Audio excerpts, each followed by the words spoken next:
Caitlin Clark Samaria has turned down a chance to participate in the NBA All-Star Game three-point shooting contest, stating that she wants her first three-point contest appearance to be in the WNBA All-Star Game in Indiana later. This time, the NBA All-Star is the target of a vicious attack directed at Caitlin Clark.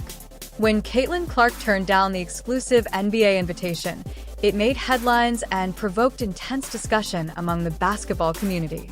Fans around the world are divided. Some are ecstatic with the acknowledgement. Although others believe it is unjustified, the discussion doesn't end there.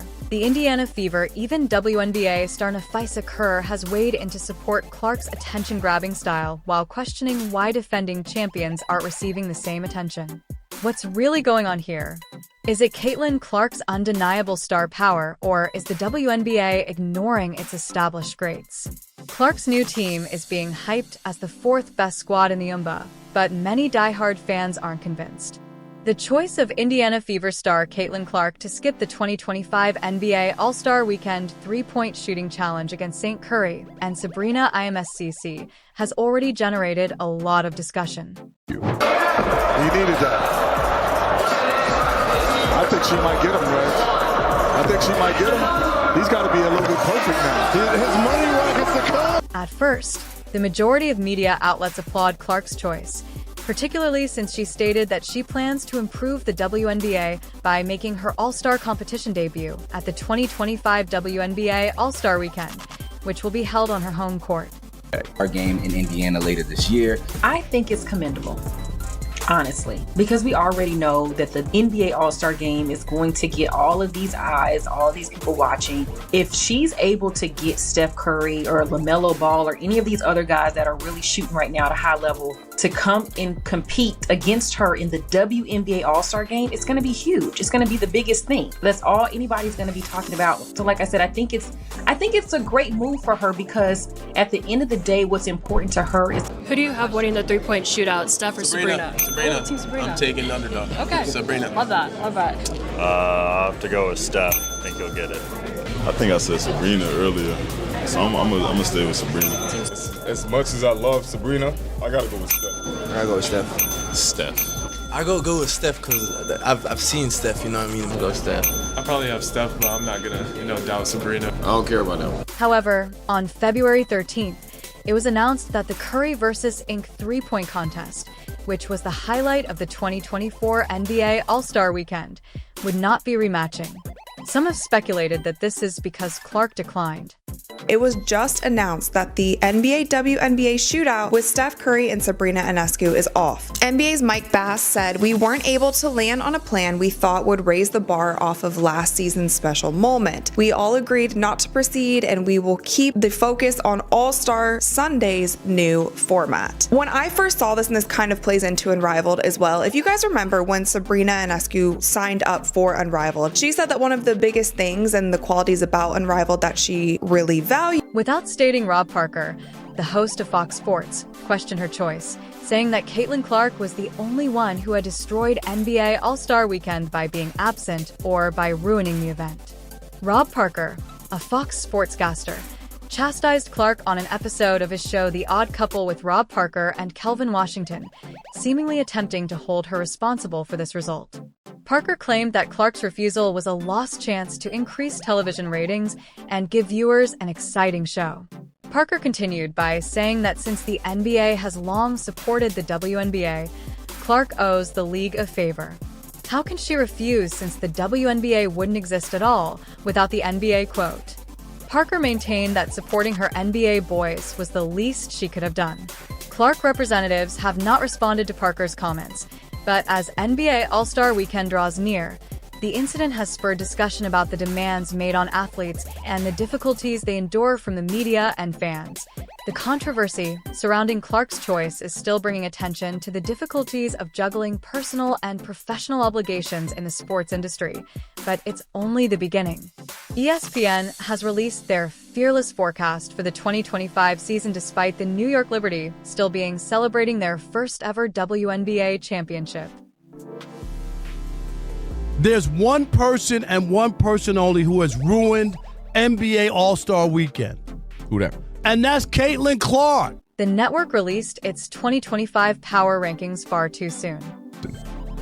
All right, this was some diabolical work. Let me first say that list content and ranking content is an easy way to get engagement. Obviously, it's a tried old trick and tactic, and there's nothing wrong with it, especially around, events, tentpoles. I mean, you could do it at any time, but it makes sense with March Madness going around that someone would rank the greatest women's college basketball players of all time.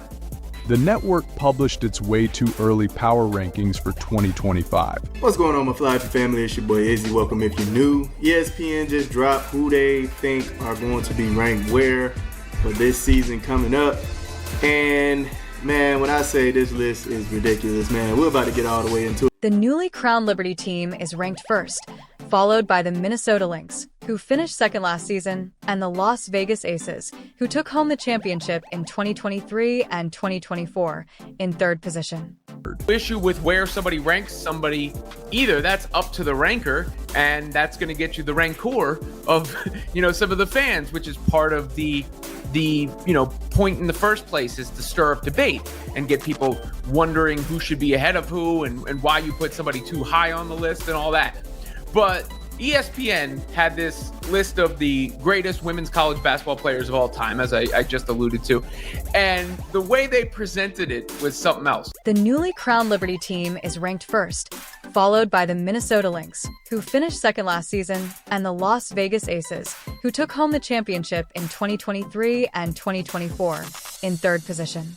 First of all, the video, the thumbnail of the video, and the title is presented like this: Is Caitlin Clark the greatest of all time in college basketball? So clearly using Caitlin Clark's name to drive it, knowing that Caitlin Clark is the biggest needle mover. Obviously, nobody knows that better than me. And I'm expecting to see where Caitlin Clark ranks on the list if I see that specific title.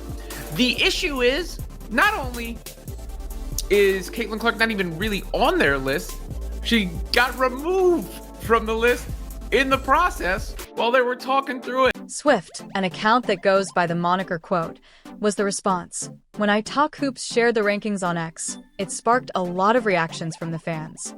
Most of them were dissatisfied with how high Clark and company were ranked. One user commented that it was way too early, but another said that Indiana isn't going to make it to the top for next season unless that whistle keeps going. Discussion really quick with y'all, but let's get into the full ranking. All right, so they have Asia at 1. Now, I don't think that's right. Okay, I don't feel like she has a higher chance than Caitlin in feet. I'm not gonna lie. She now has Jewel Lloyd on her team. The possession of the ball is gonna be split big time between Jewel and Asia now. That's how I'm seeing it. Although she has help down there now. The WNBA is coming off a 2024 season in which incredible basketball and innumerable memorable performances paved the way for the WNBA to deliver a record-breaking season. So the league has announced its national broadcast schedule for the 2025 season. Generally speaking, the Mean Street of X are hating on Clark and the Fever here because they are coming off their first playoff appearance since 2016. And this has a lot to do with the fact that the fans do not believe that the Fever are strong enough to be ranked the 4th best team in the league. First broadcast this season, ooh-wee, big-time doubleheader. Angel Reese, Caitlin Clark, they meet in the season opener. And then you have ring night for Breanna Stewart and the Liberty, seeing them host the 3-time MVP A'ja Wilson and the new-look Aces. But with such star power on those teams, it's really no surprise they're atop the list for the most games available for you to check out on a national scale. The Fever, they lead the league with 41 games here, followed by the Aces 33, the champion Liberty at 32. And then